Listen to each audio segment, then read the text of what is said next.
Test session by session খেলা। প্রতি session ধরে ধরে ছোট ছোট জয় আদায় করে নিতে হয়, তাহলেই পাল্লাটা একটু একটু করে ভারী হতে থাকে নিজেদের দিকে। ডারউইন টেস্টের প্রথম 4 সেশনে কাজটা ভালোভাবেই সামলেছে বাংলাদেশ। প্রথম দিনের 3টি সেশনেই দাপট দেখিয়েছে স্বাগতিক অস্ট্রেলিয়ার উপর।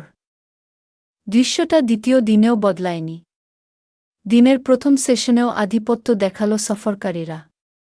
অস্ট্রেলিয়াকে টানা 4 সেশনে হারাল বাংলাদেশ।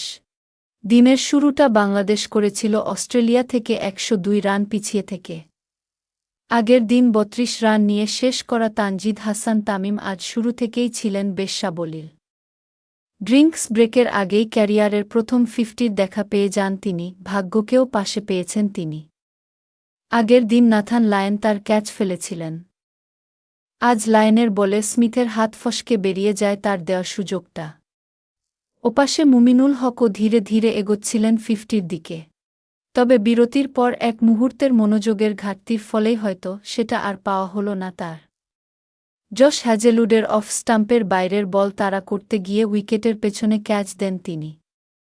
ভাঙে 102 রানের দারুণ এক জুটি, তবে অধিনায়ক নাজমুল হোসেন শান্ত এসে পরিস্থিতিটা সামলেছেন। আর কোনো ভুলচুক হতে দেননি। 28 রানে অপরাজিত আছেন তিনি। ওপাশে তামিমের রান 74।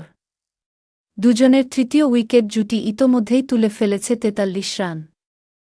দলের রান এখন 181। আর 18 রান হলেই অস্ট্রেলিয়ার বিপক্ষে প্রথম ইনিংসের লিড ধরা দেবে বাংলাদেশের হাতে।